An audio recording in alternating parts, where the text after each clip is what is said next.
Transmissão Paulista. Soltei um vídeo sobre Taesa. O pessoal pediu também vídeo de Transmissão Paulista, que agora não é mais Transmissão Paulista, né? Eu tenho que me acostumar. É ISA Energia Brasil. É igual a Eletrobras, trocou o nome agora para Axia, tem que acostumar também. E há 4 dias atrás, soltei esse vídeo de BB Seguridade versus Caixa Seguridade. E dei a bobeira de falar que se vocês comentassem qual tipo de empresa vocês queriam que eu falasse aqui no canal, eu faria, né? E olha só, a gente tem vídeo agora para mais ou menos uns 3 anos. Taesa vs Transição Paulista, Copasa vs Sanepar, tem vídeo pra caramba aqui. E vocês não estão deixando like, né? Ó, 39 mil visualizações, 6 mil likes. Deixa o like aí, moço. Já aproveita agora pra você não esquecer. Se inscreve no canal. E aí eu pensei, antes de fazer uma comparação sobre Taesa e Transição Paulista, vou fazer primeiro o vídeo sobre Transição Paulista, né? Porque vídeo de Taesa já tem no canal. Então só não sabe o que tá acontecendo com Taesa se você não quiser. Sobre Transição Paulista, pra gente fazer essa comparação, eu teria que fazer o estudo de Transição Paulista e depois ainda a comparação. Então eu vou dividir esse vídeo agora em 2 pedaços. Primeiro a gente vai estudar a Transição Paulista, vamos entender tudo bem certinho que tá ali dentro, o que tá acontecendo com Transição Paulista, quais são os cuidados, os riscos que tem dentro dela, quais são as vantagens, do mesmo jeito que a gente fez com Taesa. E aí depois a gente faz um vídeo de comparação, Transição Paulista versus Taesa, beleza? Então hoje vamos falar sobre essa queridinha, porque ela realmente é uma queridinha de mercado. Eu não sei se você sabe, mas a Transição Paulista é a segunda maior transmissora do Brasil. Cerca de 30% da energia do Brasil transmitida é feita pela Transição Paulista. E cerca de 95% da energia transmitida de São Paulo é da Transição Paulista. Por isso que chama Transição Paulista. E aí justamente pelo fato deles quererem sair de São Paulo e angariar mais linhas de transmissão fora do estado de São Paulo, que eles trocaram o nome agora para ISA Energias do Brasil.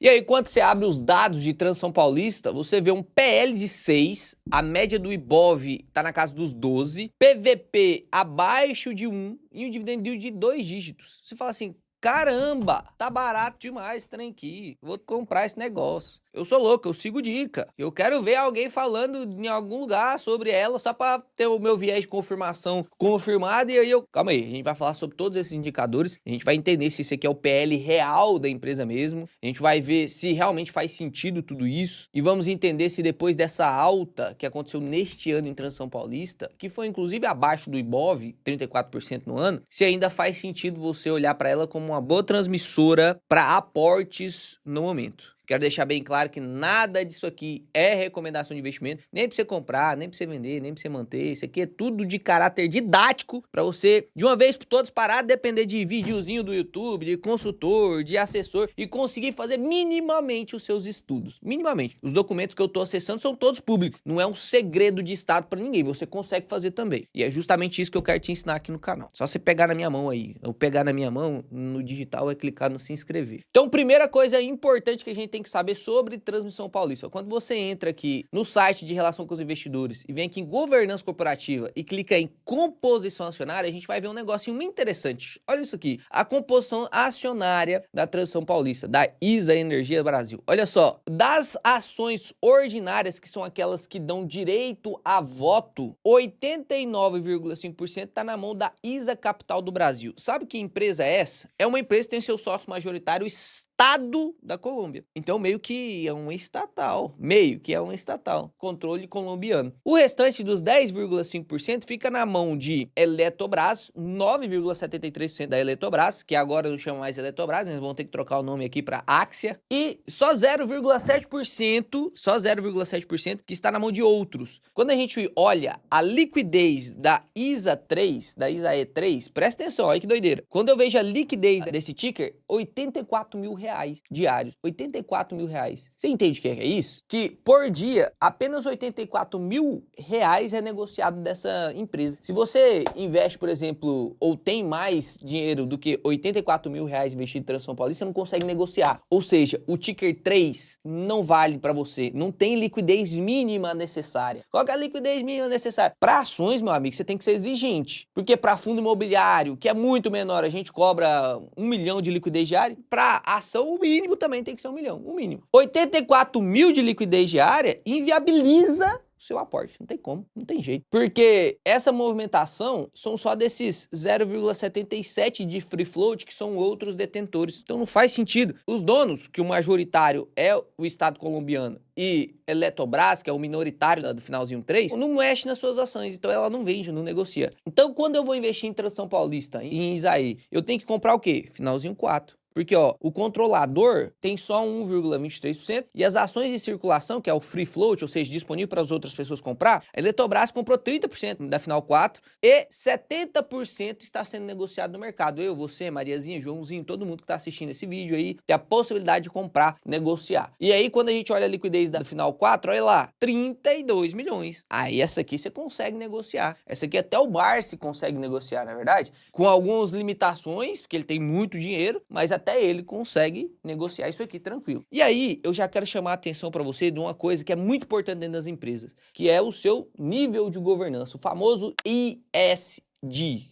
ESG, que tem a ver com a parte ambiental, a parte social e a parte de governança. E aí, a CVM, inclusive, dá notas para esses níveis de governança. E a Transmissão Paulista, ela entra no nível 1 de governança, que é o nível pior que tem.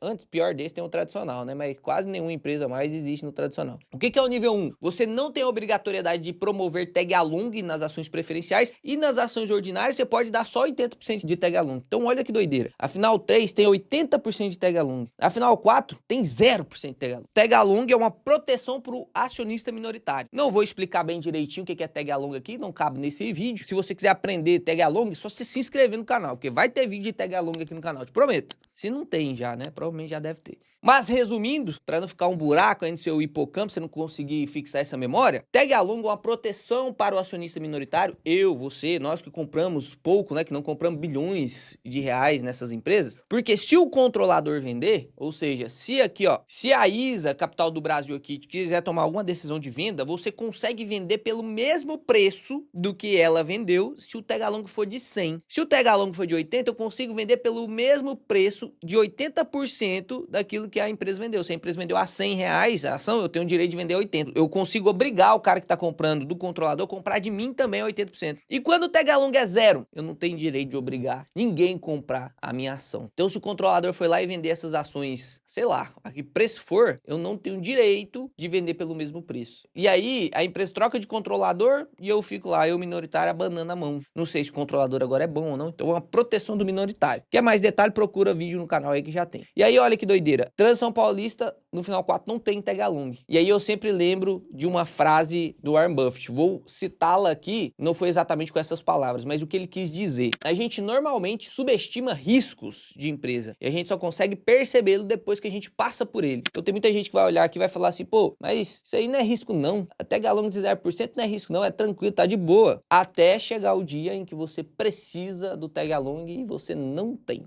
Então redundância em segurança nunca é demais. Quem jogou essa ideia dentro da minha cabeça foi o Warren Buffett. Não foi eu, não tô criando nada aqui não, tô só te repassando conhecimentos absurdos aí de grandes investidores que já estão há muito tempo no mercado. Ah, Léo, mas então isso aqui é um ponto negativo? Muito. Se a gente olha as duas principais competidoras da Transição Paulista, uma é a Axia, né, que agora chama Axia, eu vou pegar a final 3, a final 6, e a outra é Taesa, vou pegar aqui também o final 3 e o final 4, beleza? Olha a Axia, vamos ver lá a Axia, se tem tag along ou não. Olha lá, tag along de 80% no final 3, tá vendo que é nível 1 também. Vamos ver o final 6, a preferencial, se tem tag along também? Olha lá, tag along de 0 também. Então, a Eletrobras também tem esse problema de tag along. E a Taesa, olha só a Taesa. Taesa, final 3, tag along não de 80, de 100%. Nível de listagem 2. E a Taesa 4? Talvez a Taesa 4 tenha 0. Não, porque no nível de listagem 2 também é obrigado a oferecer tag along na final 4, na preferencial. Ou seja, tanto a Taesa 3 quanto a Taesa 4 é defendida em 100% tag along. Então a Taesa tem uma vantagem sobre seus pares, né? Não é só contra a Transição Paulista não, mas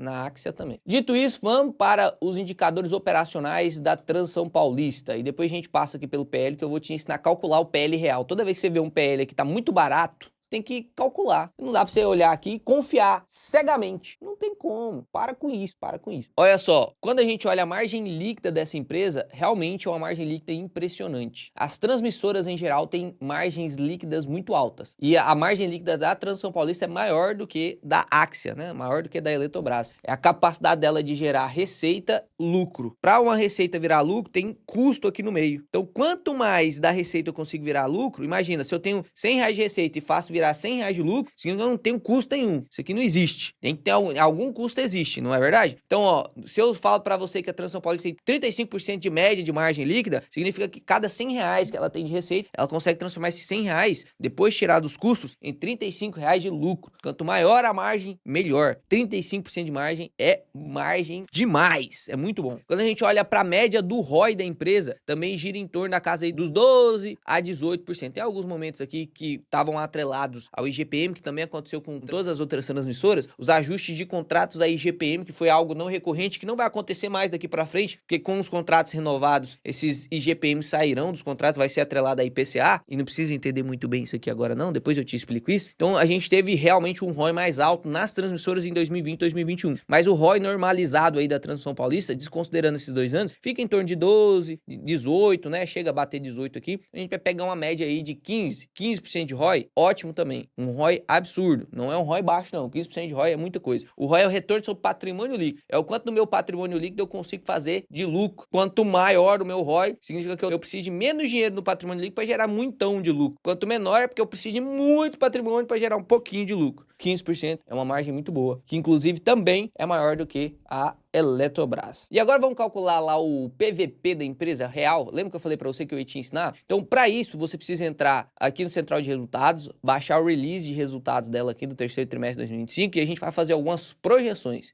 Preço sobre lucro projetado. O que é a fórmula do preço sobre lucro? Ó, primeiro eu quero que você desça lá na página 41, você vai estudar isso depois, né? Você não vai ficar só criando obesidade mental aqui, escutando o que eu tô falando, você vai ter que praticar isso aqui depois, né? E aí fica de tarefa de casa para você fazer a mesma coisa com Taesa e com Eletrobras. Olha aí pra você ver. Vai ter tarefa de casa pra você, vai fazer a mesma coisa. Você vai abrir o release de resultado, você vai chegar nessa parte aqui chamado balanço patrimonial IFRS. Tem outro balanço patrimonial que é o regulatório, mas depois a gente fala sobre isso. Já te ensinei aqui no canal também sobre IFRS e regulatório, é uma norma contábil que tem diferença, mas para fazer esse cálculo você precisa do IFRS. O que é o PL? É preço sobre lucro. Então eu preciso do lucro da empresa e preciso do preço. Por que eu falei para você ir no balanço patrimonial? Que eu quero que você pegue também o patrimônio líquido, pra gente já calcular o ROI, tá? Porque como que é o ROI? O ROI é retorno, o retorno a gente chama de lucro líquido, que é a mesma coisa aqui, né? O lucro líquido, dividido pelo patrimônio líquido. Então a gente precisa do lucro líquido nas duas fórmulas, numa eu preciso do preço e na outra eu preciso do patrimônio líquido. Então aqui a gente já consegue ver o patrimônio líquido, no balanço patrimonial. Você desce aqui um pouquinho, você consegue ver aqui o patrimônio líquido. Olha que bonitinho, ó.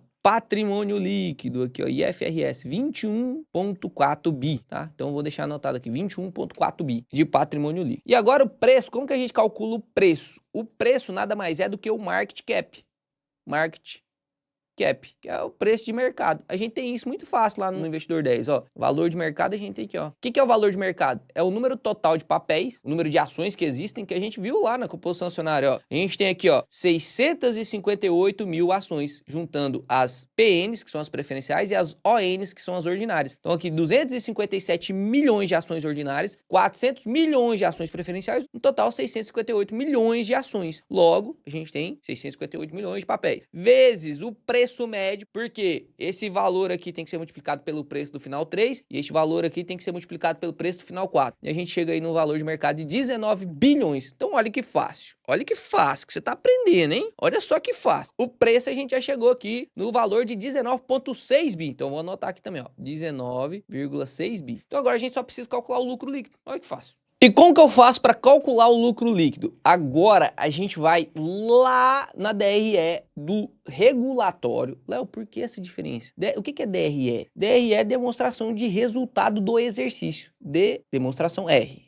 resultado é exercício. O que aconteceu naquele período de exercício? A gente está dividindo em trimestres. O que aconteceu naquele trimestre? Quanto de lucro teve? Qual foi o resultado? Né? Quanto de lucro teve? Por que do regulatório? Porque o regulatório é o que operacionalmente realmente aconteceu. E IFRS tem muita projeção contábil. Então, quando a gente vai olhar balanço, a gente tem que olhar IFRS para pegar tudo. Agora, quando a gente vai olhar regulatório, a gente tem que, já que a gente é acionista de bom senso, a gente tem que excluir não recorrente contábil. E aí a gente usa o regulatório. Na mentoria, eu dou uma aula mais ou menos de 1 hora só para explicar isso aqui pra galera. Então, cuidado, faz sua pesquisa aí pra você entender direitinho, não dá pra eu te explicar tudo aqui neste vídeo. Olha só, então vou pegar aqui, ó, o consolidado dos 9 meses de 2025, que a gente quer o lucro líquido, não é, da empresa, e esse lucro líquido tem que estar anualizado, ou seja, tem que ser o lucro líquido do ano. Isso é uma convenção nos indicadores das empresas. Você vai lá no Japão é assim, você vai nos Estados Unidos é assim, você vai na China é assim. Em qualquer lugar, quando a gente vai olhar um indicador operacional da empresa, ele está anualizado. É o que aconteceu nos últimos 12 meses. Então aqui a gente tem o que aconteceu nos últimos 12 meses? Não, a gente tem o que aconteceu nos últimos 9 meses de 2025. Tá? O consolidado dos 9 meses de 2025. Quando a gente baixa aqui, ó, tá vendo aqui lucro? Olha lá, 1,1 bi de lucro. Você vai fazer uma projeção burra. Porque neste mesmo trimestre aqui, ó, no terceiro trimestre de 2025, você consegue perceber que o lucro foi maior do que o mesmo trimestre de 2024. Mesmo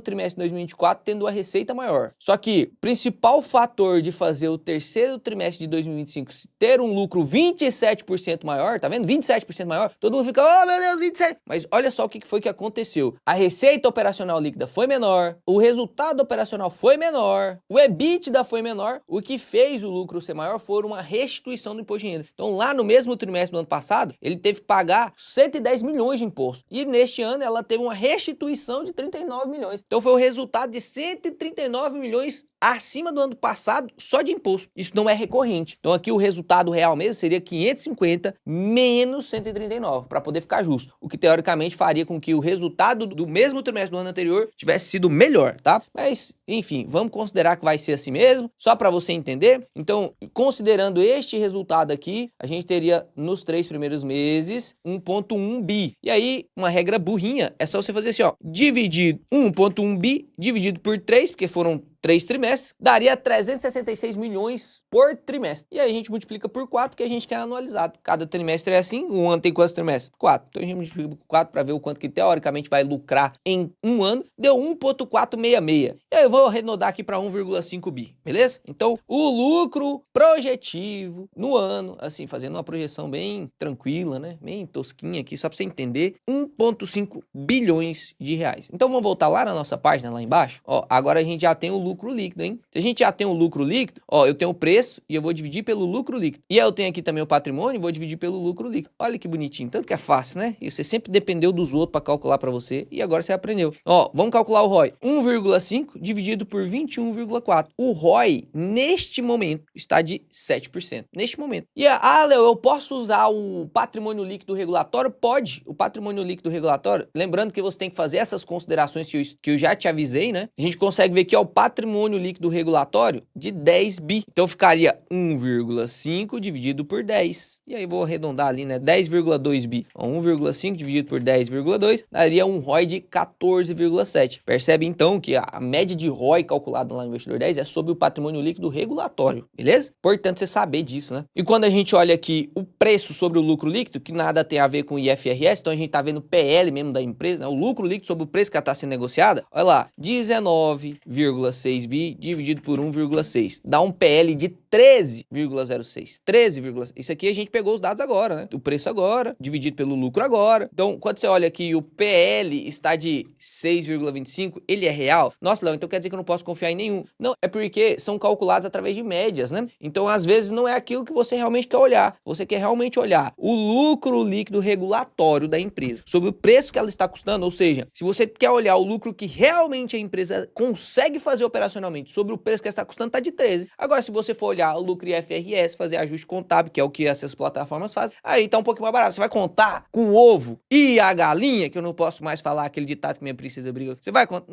Não tem por que contar com isso. Nós que somos investidores de bom senso, a gente não conta com o inesperado. A gente conta com o esperado. Eu compro barato o esperado. Porque se vier coisa boa, aí a gente tem uma notícia positiva. Mas eu não vou ficar esperando coisa boa como se sempre fosse acontecer coisa boa. Entende? Dito isso, vamos continuar com o vídeo. a média de PL do Bovespa é 12, o que classifica a Transação Paulista como uma empresa mais cara do que a média do Ibov, beleza? Dito isso, vamos olhar agora os resultados da empresa. Uma parte importante que a gente tem que citar sobre a Transação Paulista, sobre a ISA Energia, é que ela tem grande parte da receita dela através de uma indenização que ela ganhou, RBSE. Já expliquei sobre isso algumas vezes, então não vou explicar de novo. E se quiser aprender, é só digitar aí no YouTube, Transação Paulista, geração de dividendos, que aí você vai ver os vídeos mais antigos aí de Transação Paulista e você vai ver em algum eu citar RBSE. Mas essa indenização ela não vai durar para sempre, ou seja, não tem como a gente contar que essa receita vai continuar a mesma sem a indenização. Olha só, a gente consegue ver aqui que a receita líquida da empresa diminuiu dos 9 primeiros meses de 2025 em comparação com os 9 primeiros meses de 2024. Lá no ano 2024, a receita foi de 3,4 bi e agora é de 3,2 bi, enquanto as outras empresas de transmissão deram uma melhoradinha, né? Mas tem um motivo disso aqui. Qual que é o motivo disso aqui? Muita dívida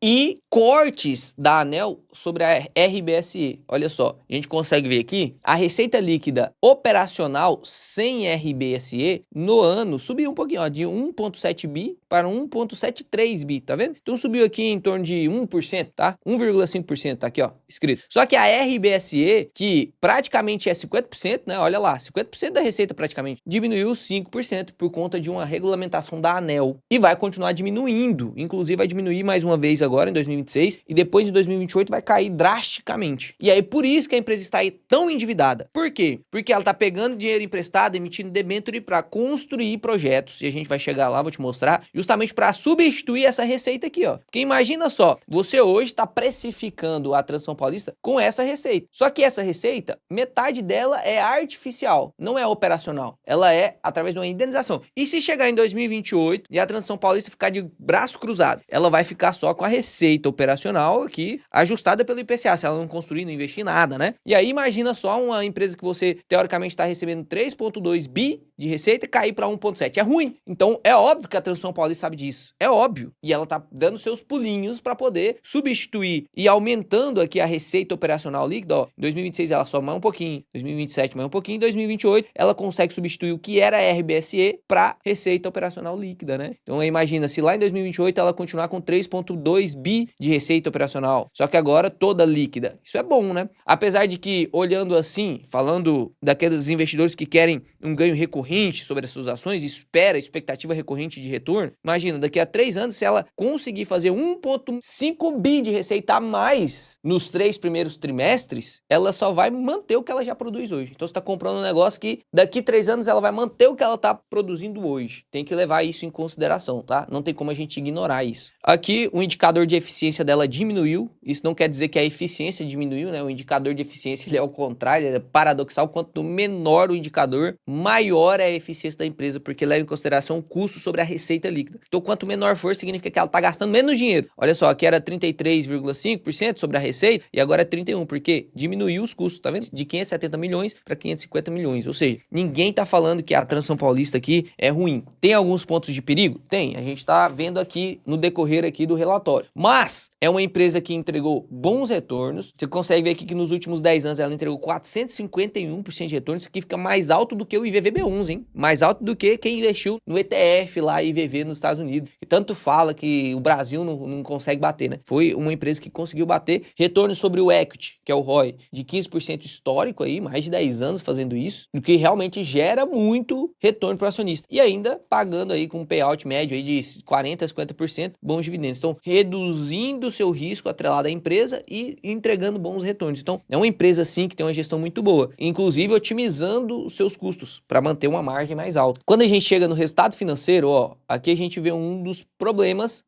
problemas entre aspas, né? Problemas entre aspas. Porque uma empresa endividada, se ela tem um ROIC muito bom, que é o caso da Transação Paulista, ela consegue fazer retorno sobre o dinheiro emprestado, tá? Então, não necessariamente é ruim, só tem que tomar cuidado quando fica muito alavancado. Olha só, a receita financeira do dinheiro que tá guardado em caixa, o quanto que ela fez de lucro? Olha lá, 115 milhões de lucro. Ela deixou um dinheirinho na conta lá, na reserva de emergência dela, né? No seu caixa, caixa e gerou 115 milhões de lucro. Só que a despesa financeira, olha lá, a despesa financeira foram 408 milhões negativos. Foram juros da dívida, 336 milhões, ou seja, ficou no prejuízo financeiro, que é a parte só financeira, tirando o operacional. O operacional a gente já viu. Então a parte financeira dela realmente subiu aí 42% do resultado negativo. E se a gente olha no consolidado de 3 meses, não é só uma coisa do trimestre para esse trimestre, não. É uma coisa que está vindo realmente desde o início do ano, justamente porque ela está emitindo debênture, está se endividando um pouco mais, justamente para poder fazer esses projetos Greenfield, que são as construções das linhas, para poder conseguir entregar a substituição daquela parte da RBSE para a receita operacional líquida mesmo. Então a gente já viu isso, né? Isso é justificável, é justificável. Consegue ver aí que no consolidado desses 3 primeiros trimestres de 2025, ela ficou quase 1 bi negativo, né? 703 milhões negativo. Para quem não sabe muito bem o que é IRFS, que é uma norma contábil internacional, seria bom você ler essa página aqui, ó, de cabo a rabo, a página 14 do relatório aqui, que ele mostra um pouquinho sobre qual é a diferença do regulatório e IFRS. Vou pular essa parte, mas achei interessante falar para você que tem essa parte, justamente para você tentar entender aqui bem certinho o que é IFRS. Ah, Léo, eu quero que você faça um vídeo sobre IFRS. Então deixa aqui nos comentários, deixa o like no vídeo.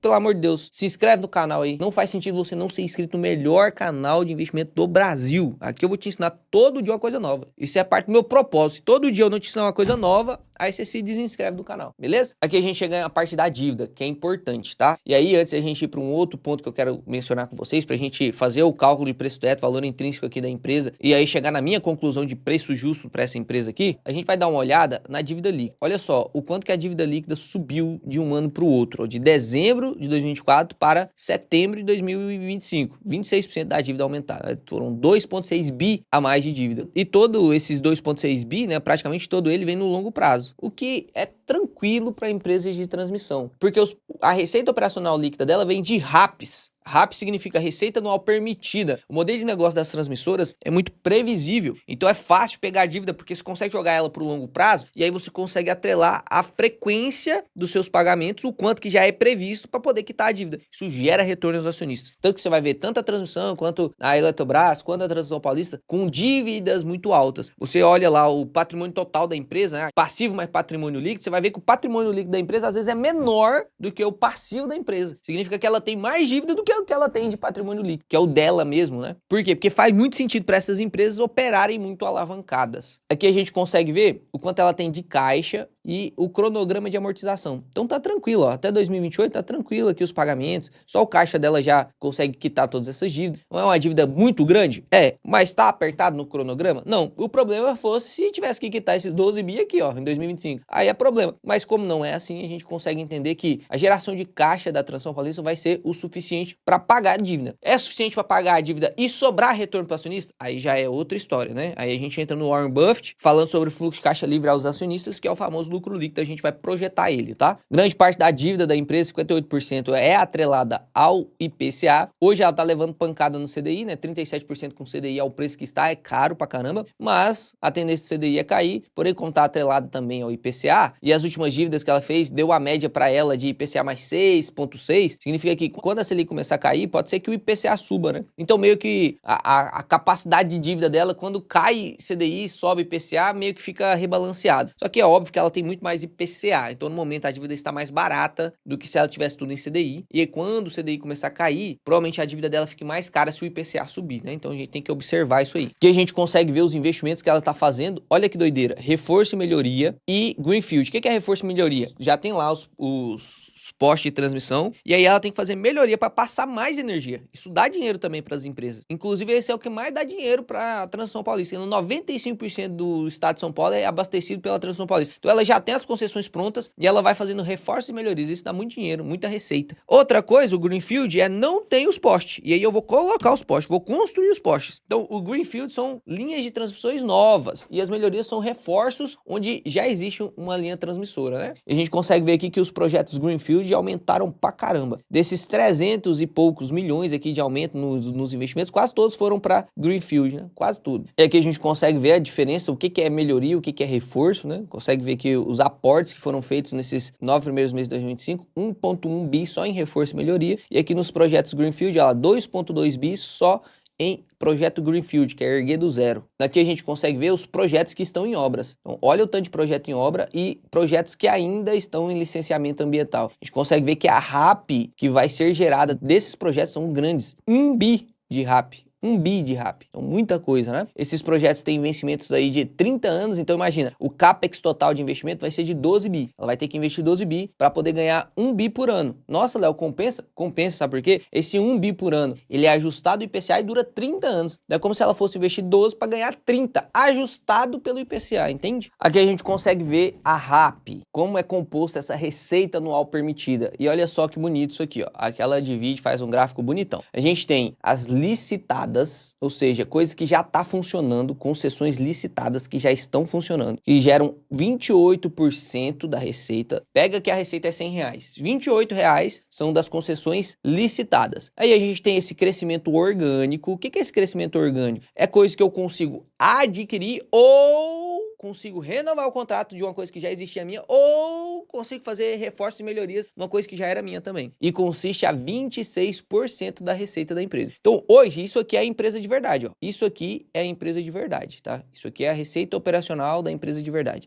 1,6 que é dela e tá fazendo reforço, e 1,8 que já tá funcionando. Esses 16% aqui, que são mais 1 bilhão, é aquilo que a gente citou lá em cima, que é o que ela tá construindo e vai entrar como receita, mas ainda não é. Ainda não é. Tá a construção aqui, ó. Inclusive tá aqui licitada, que já é licenciada, mas ainda está em construção. Então, ainda não temos isso aqui funcionando. Teoricamente, quando a gente terminar isso aqui, e a tendência é que termine antes de 2028, a gente terá aqui, então, 3 bi, 4,4 bi de receita anual permitida, do que ela já tem. E isso aqui dá para ajustar, né, pelo IPCA, que são ajustados pelo IPCA, mais os 16%. Só que, olha, da receita atual, 30%, caminha junto aqui comigo, ó, devagarzinho para você ver, ó, RBSE. Então, o que está sendo construído aqui agora que vai entrar, ainda é menor do que o que a RBSE gera de receita, né? Ainda é menor. E aí, já falando da RBSE aqui, que é a indenização, olha só, aqui a gente consegue ver o cronograma do quanto que ela vai receber dessa RBSE. E aí tem vários componentes da RBSE, né? Inclusive tem o econômico aqui, o componente econômico e o componente financeiro. Você consegue perceber que em 2025, 2026 e 2027, nas RAPs, né? 2025, 2026, 2026, 2027, 2027, 2028, a gente terá aqui ainda uma parcela bem grande de RBSE, de 1,8 bi, certo? 1,8 bi, 1,8 bi. Em 2028, vai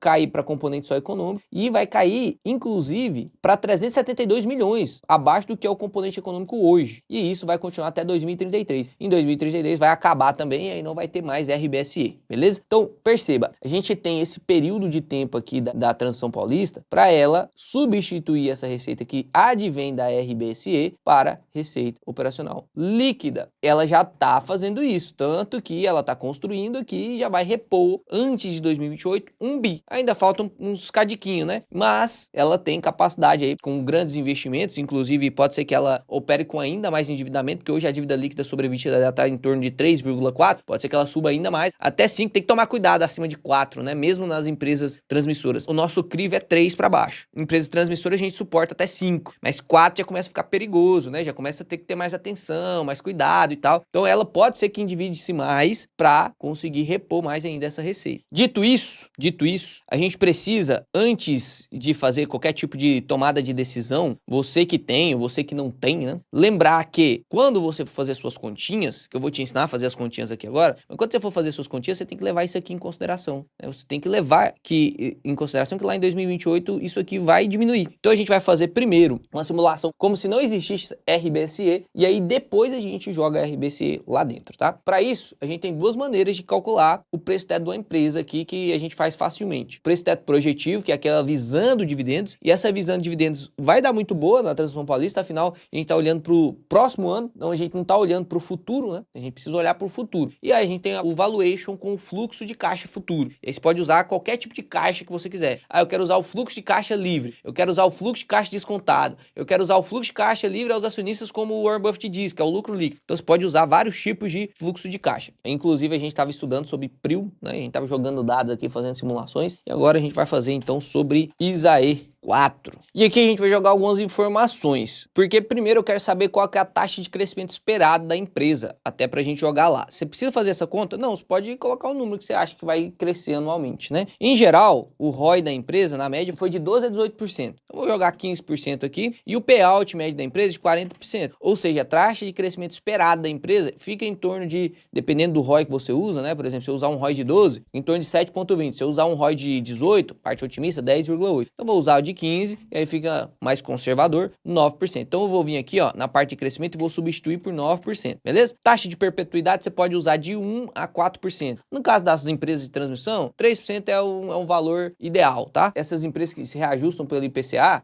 dá para colocar que o lucro vai pelo menos ajustar pela média do esperado do IPCA, beleza? Então, dito isso, agora a gente só precisa substituir aqui os valores dos lucros. E vamos pegar aqui o lucro de 2024. A gente desce lá, ó, parte de lucros aqui. Vou pegar aqui, ó, os valores detalhados e a gente consegue ver aqui, ó, lucro líquido 2024, 3,5 bi. Isso aqui foi lucro IFRS, hein? Lucro IFRS. A gente pegar o lucro regulatório, a gente já fez o projetado para 2025 e a gente consegue também ver qual foi o lucro regulatório através dos relatórios e os release de resultados do ano passado. Então você pode ficar à vontade de usar o IFRS, eu prefiro usar o operacional, tá? Então eu vou entrar aqui na parte do central de resultados, vou selecionar aqui, ó, ano 2024, vou pegar o release de resultado 2024, que dá para pegar até a apresentação de resultados, mas vou pegar o release aqui. Então esse aqui é um relatório do ano passado, beleza? E aqui no ano passado a gente consegue ver, ó, resultado regulatório, o consolidado 2024 foi de 2 bilhões. Tá? Então vou pegar este valor aqui, ó, vou copiar e vou jogar lá. Léo, por que você gosta de usar o regulatório? Porque é o que realmente acontece, né? Deixa eu só adicionar 3 zeros aqui e pronto, 2 bilhões. O deste ano a gente já viu e calculou, projetamos ali de maneira bem simples o lucro regulatório que a gente espera para este ano, de 1,5 bi, certo? Ou seja, teve uma quedinha de lucro, né? 27%, como a gente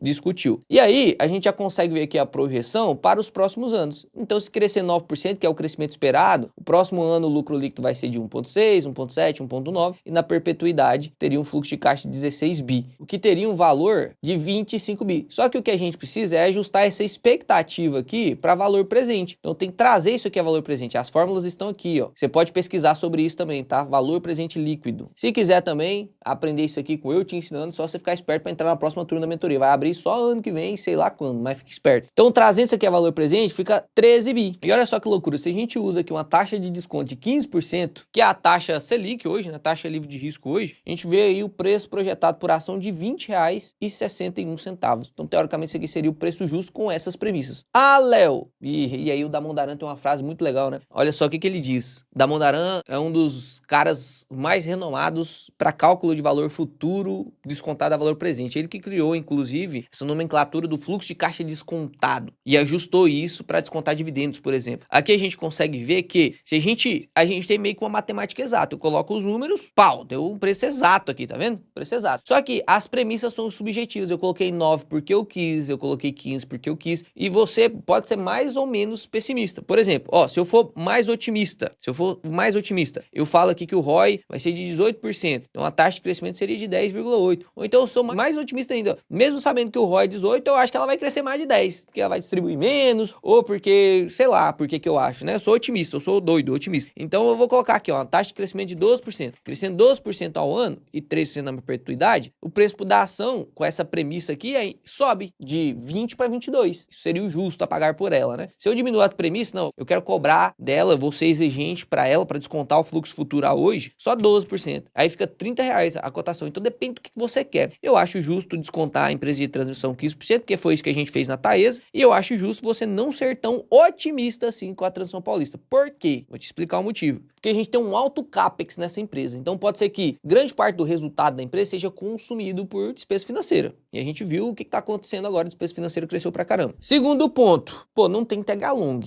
Terceiro ponto, RBSE. Então, a gente tá contando que ela vai conseguir substituir tudo. Eu nem levei em consideração aqui a queda lá depois de 2028, tá vendo? Nem levei em consideração. Considerei que depois de 2028 a gente iria considerar o perpétuo. Então, ia continuar a receita, basicamente, o que é, por perpétuo aí crescendo. Isso aqui é sinal de humildade, né? A gente projetar 3 anos. Porque, qual vai ser o lucro da Netflix daqui a 10 anos? Sabemos nem se a Netflix vai existir até lá. Qual vai ser o lucro da Amazon daqui a 10 anos? Não tem como. Então, projete 3, isso é orientação do Warren Buffett, tá? Projete 3 anos que já é o suficiente. Se você quiser, inclusive, projetar quedas, fique à vontade. Mas perceba, mesmo sem projetar as quedas, a gente vê um valuation meio apertado aqui, não é verdade? E olha só, só, eu nem fiz o ajuste, porque aqui eu já tô usando só o ticker 4, mas tá errado isso aqui, tá? Por quê? Porque dessas 658 milhões de ações, lembra que 200 milhões são o final 3. Então a gente teria que fazer esse ajuste para ver preço médio do ticker. Mas a gente só consegue negociar isso aqui. Então a gente poderia levar em consideração o market cap só dos finais 4, ia fazer o ajuste do lucro líquido, diminuindo também percentual disso, né? O que não cabe fazer nesse vídeo, que senão vai ficar longo demais. Eu acho que já tem uns 1 hora esse vídeo. Mas eu quero saber de você, cara. Porque isso aqui não é recomendação nem de compra, nem de venda, é só te ensinando a fazer cálculo mesmo. Se você quiser aprender como calcular valuation de empresas, parte técnica mesmo, lê um livro aqui, ó. Você pega um livro, lê o livro e explica o que tá acontecendo aqui dentro do livro. Você não precisa ser analista, você não precisa ser assessor, você não precisa ser consultor, você precisa só saber ler. Você sabe ler? Você consegue calcular valuation de empresa. Se você souber ler, você sabe calcular valuation de empresa. Se você não sabe ler, aí dificulta um pouquinho. Se você quiser aprender a fazer valuation de empresa, te convido de novo a se inscrever no canal, porque amanhã vai ter mais um ensinamento para você, beleza? Deixe nos comentários se você compraria hoje Transação Paulista a esses preços que está, o que te impede de comprar e qual seria seu preço teto. Fica com Deus, Papai do Céu abençoe vocês e vai ter o vídeo aí Transação Paulista versus Taesa. Mas eu quero que você deixe aqui qual que você acha que é a minha opinião.